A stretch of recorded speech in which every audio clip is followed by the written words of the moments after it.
Come to part 2 on our topic of widows and virgins.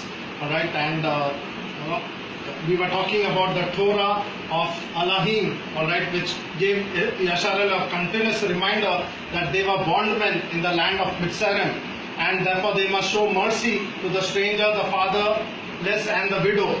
Okay, so we see this picture in the book of Ruth as well. So Ruth was a widow and was a Moabitess. So in our previous series, we saw about Ruth, alright, how Ruth clung to Yahuwah, and though she was a Moabitess, and we know how Moab came into existence. Lot had two daughters, and after Sodom and Gomorrah were destroyed, his daughter said that lest we do not have a seed, or we have to take a foreign seed for ourselves, so let us make our father drunk and let us have a seed through him. So both his daughters slept with the father turn by turn, and Moab and Ammon came into existence. So they were an abomination to the children of Yasharel, because there was never ever heard in Yasharel that such a sin could occur, where the daughters would have a seed from their own father. Okay, so in the midst of this accursed seed was Ruth and Arpha. Alright, we saw Arpha means breaking the neck. According to the Torah, if the first born of a donkey or of a man or of any living creature was not redeemed, alright, its neck had to be broken. So that is Arpha. That's the meaning of Arpha. And we saw that Arpha, she did not cling to Yahuwah, but she went back to her people. But Ruth, which means friendship, clung to the covenant and came to the land of Yasharel. So in this picture, Ruth was a widow, and she's come to Yasharel, and she's a Moabitess, but she chose to cling to Naomi, a mother-in-law, and came into Yasharel along with her. So Boaz, a type of Mashiach, tells his men to deliberately drop the sheaves so that she could pick them up for herself. So let's read a few scriptures. Ruth chapter 1 verses 4. They took for themselves Moabite women as wives. The name of the one was Orpha, and the name of the other was Ruth, and they lived there about 10 years. Okay, so that was the story of how Ruth and Arpha lived in the land of Moab, and how they became widows, and how Ruth came back. So you can continue to read that. Because of lack of time, I won't read all the verses. Okay, but I would like to read a few verses which I just shared about Lot and his daughters making him drunk. Genesis chapter 9 verses 36. Thus both the daughters of Lot were with child by their father. Verse 37. Genesis chapter 19 verses 37. The firstborn bore a son and called his name Moab, and he is the father of the Moabites to this day. Verse 38. As for the younger, she also bore a son and called his name Ben-Ami. He is the father of the sons of Ammon to this day. So Ruth is a perfect spiritual picture of the widow of a Moabitess choosing to suffer affliction with the people of Elohim, alright, rather than remarrying a Moabite and living in the pleasure of sin.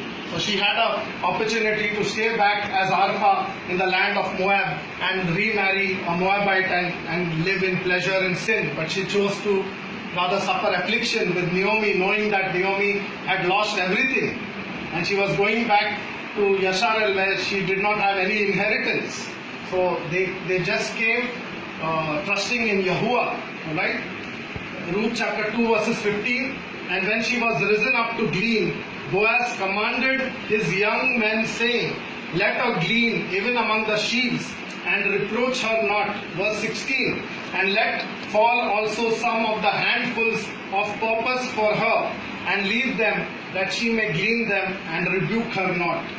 So that's how we see Boaz, obeying Torah of Elohim. He's telling his workmen that deliberately drop some more sheaves when you're gleaning, so that this poor widow can pick up and have enough for herself and for her mother-in-law. So that is mercy and compassion through Torah. Okay, Deuteronomy chapter 26 verse 12. When you have finished paying all the tithe of your increase in the third year, the year of tithing, then you shall give it to the Levite, to the stranger, to the orphan, and to the widow, that they may eat in your towns and be satisfied. Verse 13, you shall say before Yahuwah your Al, I have removed the holy portion from my house, and also have given it to the Levite, and to the alien, and to the orphan, and to the widow, according to all your commandments which you have commanded me. I have not transgressed or forgotten any of your commandments. So you see here, if any hallowed things out of Yasharel's house was given to a widow, and a widow was put in the same category as of the Levite. Okay, so if in the New Testament, if a pastor or any leader standing up saying that bring in your tithes, and he is only eating up those tithes, then he is a fool. He is fooling you, because he is not obeying the Torah of Elohim. Because tithes was never in money. Tithes was always in kind, in like crops or wheat or corn, oil, wine. So all these things had to be brought up to the Levites, the strangers, and to the widows, according to the Torah. Right? Psalms chapter 68 verses 5. A father of the fatherless and a judge for the widows is Elohim in his holy habitation. Alright, now it is very interesting to see two words, widow and maiden, and the comparison between them. So I have listed all the words over here. Let me start from the top order. Actually, the 4 stages of women begins from Betula. Betula means virgin. Almut, alright. Almut means maiden, alright, which is a young woman. Okay. Asha means wife, and Al-Manut. Al-Manut means widow.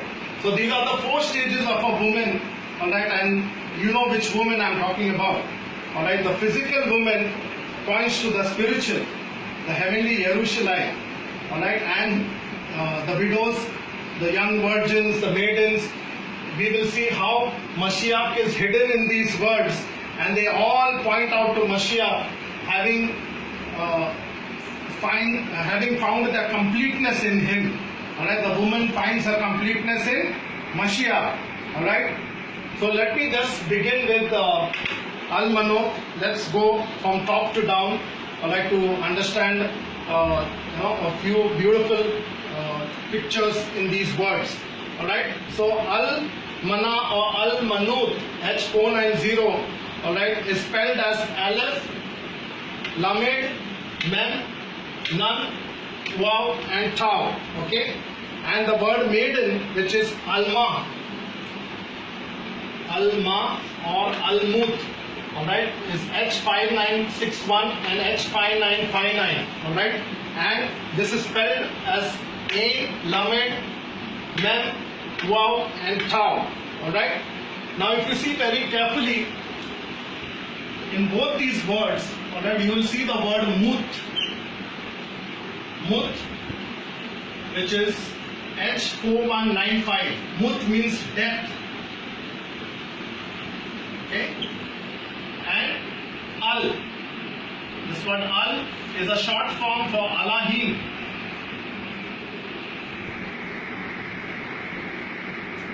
And can you see here? Mana. Mana. Man means portion.